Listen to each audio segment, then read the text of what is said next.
Oke, sekarang kita akan coba membahas beberapa contoh soal yang tentu saja saya ambil dari soal-soal ujian kimia dasar semester-semester sebelumnya.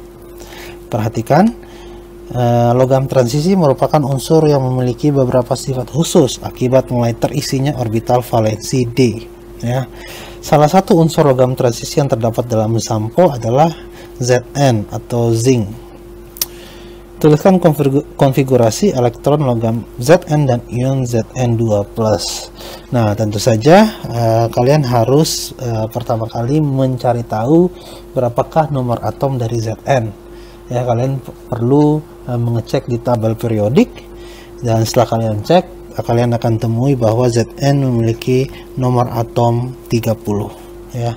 Kemudian dengan prinsip Aufbau, ya, seperti ini. Kalian sudah tahu ya pengisian dari subkulit dengan tingkat energi terendah, ya, seperti ini. Kalian akan ketahui bahwa konfigurasi elektron dari Zn adalah 1s2, 2s2, 2p6, ya, 3s2, 3s2, 3p6, 4s2, 3d 10, seperti ini, ya. Atau bisa juga ya Anda tuliskan 3d10, 4s2, ya, untuk menyatakan bahwa 4s2 ini adalah elektron pada kulit terluar. Oke. Atau bisa juga Anda menggunakan konfigurasi unsur logam mulia, unsur gas mulia, di mana ini akan menjadi Ar 3d10 4s2, ya. Karena ini adalah konfigurasi elektron dari argon, seperti itu. Bagaimana dengan Zn? Bagaimana dengan Zn2+? Nah, perhatikan, Zn2+, dua elektronnya kan diambil, ya. Zn2+ itu dua elektronnya diambil, maka elektron yang diambil, elektron yang terlepas harus berasal dari kulit terluar. Oke, saya ulangi, elektron yang terlepas itu harus diambil dari elektron terluar. Dalam hal ini adalah 4s2. Maka konfigurasi elektron dari ion Zn2+ adalah seperti ini. Seperti ini. Oke. Kemudian selanjutnya, gambarkan bentuk orbital dz kuadrat dan orbital dxy. Oke. Saya mau tunjukkan kalian sesuatu dulu. Perhatikan. Oke, silahkan perhatikan. Sebenarnya saya sudah sempat bahas sebelumnya, ya. Namun ini saya akan coba bahas sedikit lebih detail. Perhatikan, untuk bentuk orbital S, ya, orbital yang berada di kulit S itu bentuknya bulat seperti ini, ya.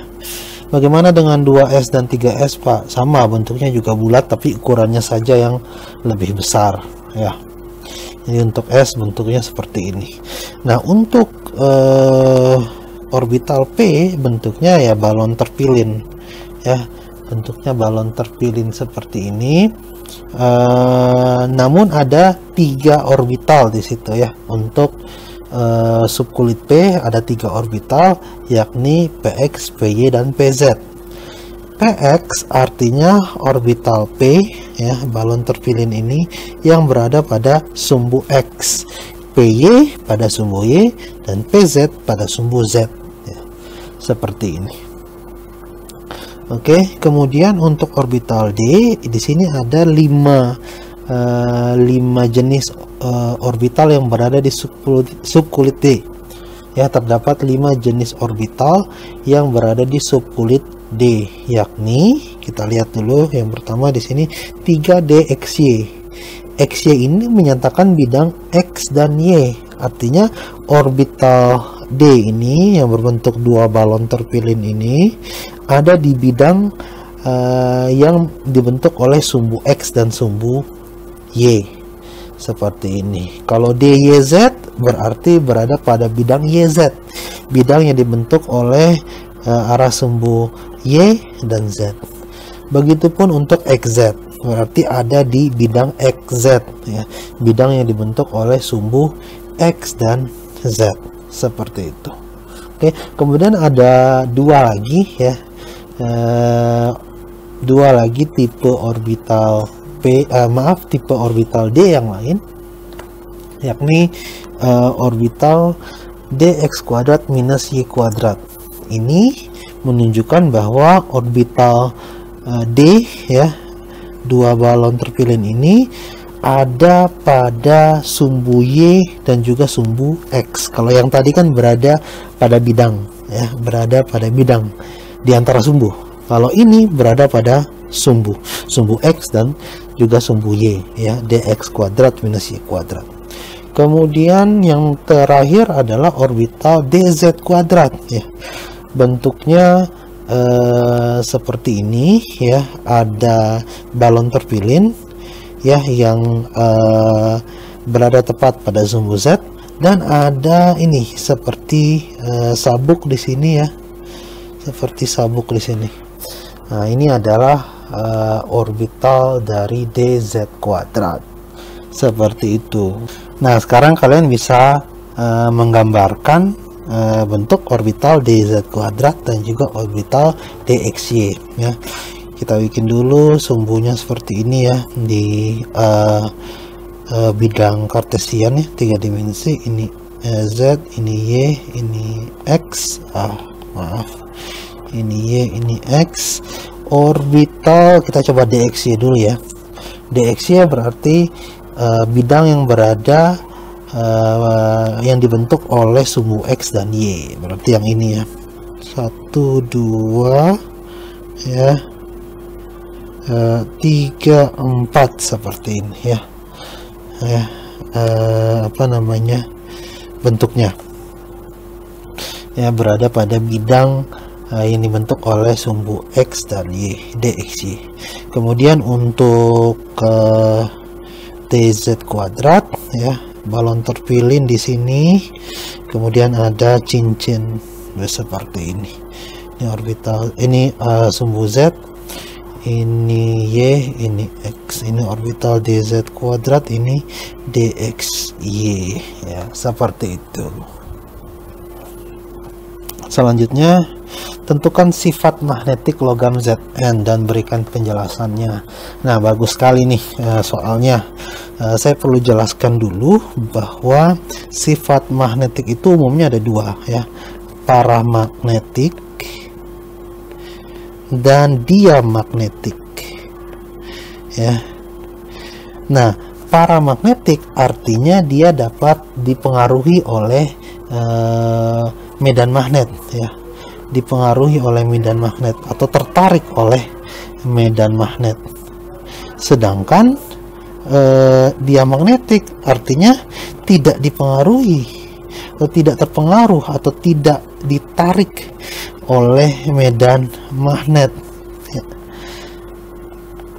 Nah, bagaimana kita bisa membedakan suatu atom atau suatu logam dalam hal ini bersifat paramagnetik atau diamagnetik?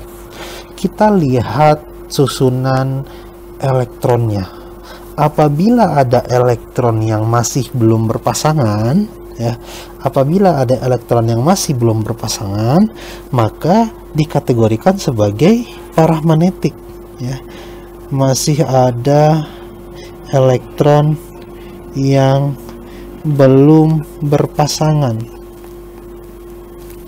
Sedangkan diamagnetik kalau semua elektron sudah berpasangan, semua elektron berpasangan seperti ini, ya. Oleh karena itu kita sekarang perhatikan konfigurasi elektron dari Zn ini, ya. Perhatikan semua subkulitnya, kan semua subkulit, semua orbitalnya sudah terisi penuh, ya. Bahkan kalau kita lihat yang terluarnya itu 4s2 itu sudah terisi penuh seperti ini, kan. Begitupun dengan 3D10-nya. 3D10-nya juga sudah terisi penuh. Artinya apa? Semua elektron sudah berpasangan, sehingga logam Zn itu kita klasifikasikan sebagai diamagnetik. Sifat magnetik dari logam Zn adalah diamagnetik. Berikan penjelasannya. Mengapa? Karena semua elektronnya sudah berpasangan. Seperti itu. Oke, mari kita perhatikan soal selanjutnya ya. Perhatikan bahwa di sini ada 4 atom ya. Di sini ada 4 atom A, B, C, D, dan Anda sudah diberikan data konfigurasi elektronnya. Nah, dari sini Anda diberikan beberapa pertanyaan. Yang pertama adalah perhatikan atom manakah yang memiliki ukuran paling besar. Nah, ini Anda harus menganalisis. Perhatikan bahwa atom itu memiliki ukuran yang semakin besar kalau kulitnya bertambah ya. Kalau kulitnya bertambah ya, dalam hal ini dalam satu golongan dari atas ke bawah. Sementara dalam satu periode kalau jumlah kulitnya sama dari kiri ke kanan, itu ukurannya akan semakin mengecil ya, karena gaya tarik menarik antar inti atom dengan elektron terluar yang semakin kuat. Nah, di sini Anda harus lihat mana yang memiliki kulit paling banyak. Nah, kulit ini kan dilambangkan oleh bilangan kuantum utama ya, N. Ya, N-nya semakin besar ya, maka kulitnya juga akan semakin banyak. Perhatikan bahwa A dan B itu hanya sampai N sama dengan 2. Ya, sedangkan C dan D itu N-nya sampai 3. Artinya C dan D ini ya, perhatikan artinya C dan D ini yang memiliki ukuran lebih besar dibandingkan A dan B. Tapi di antara C dan D ini kita harus memilih mana yang paling besar. Ya, kita lihat lagi. Perhatikan bahwa C ini memiliki nomor atom sama dengan 11 ya. Total 2 tambah 2 tambah 6 tambah 1. Sedangkan D itu 12. Kita tahu bahwa C dan D memiliki kulit yang sama. Berarti dalam satu periode ya. Dalam satu periode dari kiri ke kanan nomor atom bertambah. Maka D ya, D itu lebih di kanan daripada C ya. D lebih di kanan daripada C. Sehingga C lah yang memiliki ukuran paling besar ya. Nah, di dalam satu periode tapi lebih di kiri daripada D, seperti itu. Kemudian kita cek lagi manakah yang bersifat paramagnetik. Kita harus lihat subkulit terluarnya ya. Perhatikan ini 2P5 ya, berarti seperti ini. Ada satu yang sendiri, berarti paramagnetik. A, paramagnetik. Bagaimana dengan B? B, P, subkulit 2P-nya kan sudah terisi penuh tuh, ada 6 ya. Kalau 6 berarti kan dia seperti ini, 1, 2, 3, 4, 5, 6. Sudah penuh, semuanya sudah berpasangan, berarti dia bersifat diamagnetik. Kalau C ya, C itu baru terisi 1 ya. Sedangkan yang D 3s2 itu sudah penuh, sehingga yang bersifat paramagnetik adalah A dan C ya. Karena A dan C memiliki elektron yang masih sendiri. Kalau B dan D itu semuanya sudah berpasangan. Selanjutnya, atom mana yang memiliki energi ionisasi pertama paling besar? Ya, berarti yang paling kecil ya, kebalikan daripada ukuran atom ya. Maka energi ionisasi paling besar berarti dia harus yang ukuran atomnya paling kecil. Dalam hal ini sudah pasti adalah yang B kan. Kulitnya cuma 2 dan berada di sebelah kanan, ya, berada di sebelah kanan daripada A. Ya, jadi atom yang memiliki energi ionisasi pertama paling besar adalah B. Seperti itu. Atom manakah yang memiliki energi ionisasi kedua paling besar? Oke.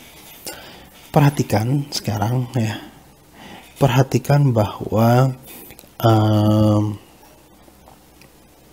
kalau dia memiliki energi ionisasi kedua paling besar, artinya dia harus berada pada golongan 1. Ya, dia harus berada dari golongan 1. Ya, dalam hal ini adalah C tentu saja. Ya, dalam hal ini adalah C tentu saja. Ya, perhatikan 3S1 kan dia itu Z-nya kan 11, ini berarti natrium. C. Selanjutnya, tuliskan 2 macam senyawa yang dapat dihasilkan dari unsur-unsur yang ada pada tabel di atas. 2 rumus kimia. Dia kan tidak bilang yang mana ya, maksudnya kombinasinya kan bisa sangat banyak. Kalau kita lihat ini kan C adalah Na, kalau D ini kan Z-nya 12, pasti Mg ya. Kemudian kalau B itu kan B itu adalah dari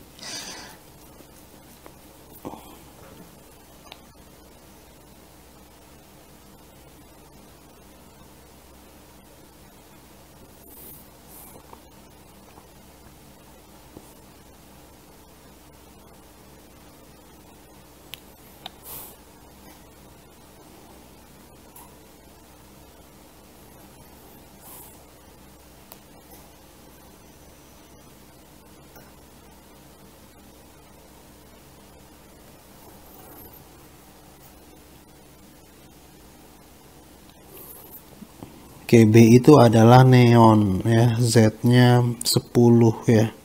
Ini neon, sedangkan A ini adalah Z-nya sama dengan 9 sehingga dia adalah F. Nah, Ne kan golongan gas mulia, dia inert, dia tidak bereaksi dengan atom yang lain. Sehingga yang mungkin terbentuk adalah antara Na dengan F dan Mg dengan F ya. Sehingga yang mungkin adalah NaF dan MgF2 seperti itu. Atau ya Na tadi adalah C, Ca dan Da2 seperti ini. Oke, mari kita membahas soal selanjutnya. Perhatikan di situ ada unsur A dan B dengan data konfigurasi elektron. Kedua unsur tersebut bergabung membentuk suatu garam yang sukar larut dalam air. Jika garam itu dilarutkan dalam larutan asam, akan menghasilkan gas yang berbau khas. Tuliskan simbol yang tepat untuk unsur A dan juga unsur B. Mari kita lihat sama-sama. Perhatikan bahwa kalau kita menjumlahkan jumlah elektron dari konfigurasi elektron ini kan sebenarnya kita akan mendapatkan nomor atom ya, karena jumlah elektron dan jumlah proton akan sama dalam suatu unsur. Perhatikan ini 2 tambah 2 tambah 6 10, ini adalah 29 totalnya ya. Kalau kita lihat ini 10 kemudian tambah 9 tambah 10 29 nomor atomnya. Sedangkan untuk B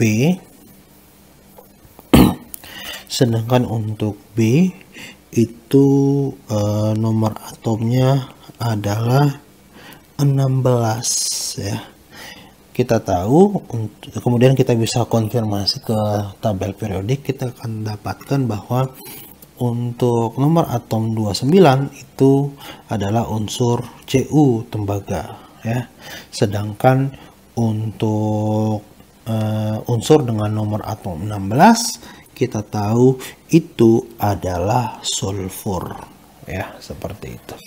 Jadi kita sudah bisa tahu bahwa A itu Cu, B itu S, seperti itu. Kemudian tentukan ion yang dibentuk oleh unsur A dan juga unsur B. Berikan penjelasan yang sesuai. Ya, untuk A, Cu itu bisa membentuk Cu+ dan Cu2+. Sedangkan untuk B itu bisa membentuk ion S2-, ya. Seperti itu. Kemudian tuliskan konfigurasi ion A dan ion B. Ya, perhatikan untuk ion A itu kan kemungkinannya bisa Cu+. Perhatikan kalau Cu+ berarti untuk Cu+ berarti menjadi elektron akan keluar dari 4s1 ya, bukan dari 3d10, karena 4s1 ini adalah subkulit terluar ya. Walaupun 3D, subkulit 3D memiliki tingkat energi yang lebih tinggi, tapi dalam hal terionisasi, dalam hal melepaskan elektron, elektron akan terlepas dari subkulit terluar. Dalam hal ini adalah 4s. Sehingga tentu saja akan menjadi 1s2 ya, 2s2, 2p6, 3s2, 3p6, 3d10, seperti ini ya. Sedangkan untuk Cu2+ tentu saja ini akan menjadi 3d9. Kemudian kalau ion B bagaimana? Ion B ini kan adalah S2- ya. S2-. Nah, S2- ini berarti ada tambahan 2 elektron. Ya, sama seperti pelepasan elektron. Kalau elektron terlepas itu berasal dari elektron subkulit terluar, sedangkan kalau elektron masuk, ya, elektron ditambahkan ke dalam suatu atom membentuk anion, maka elektron tersebut juga akan masuk dalam subkulit terluar. Dalam hal ini adalah 3p. Ya, sehingga berubah menjadi 1s2, 2s2, 2p6, 3s2, 3p6, seperti itu ya. 3p4 tambah 2 elektron menjadi 3p6. Oke, selanjutnya tentukan rumus empiris garam tersebut ya. Ya, S2- kalau dengan Cu+ akan menjadi Cu2s ya. Sedangkan S2- dengan Cu2+ akan menjadi Cus. Seperti itu. Oke. Selanjutnya saya langsung loncat ke E. D belum. Oke, D. Tentukan sifat magnet ion A dan B. Ya, ion A kalau Cu+, perhatikan semua terisi penuh, berarti semua sudah berpasangan, maka Cu+ bersifat diamagnetik. Sedangkan untuk Cu2+ akan bersifat paramagnetik. Karena ini 3d9. 3d9 kan berarti ada 1 elektron yang belum berpasangan. Sedangkan untuk S2- semuanya sudah terisi penuh, pasti diamagnetik. Seperti ini.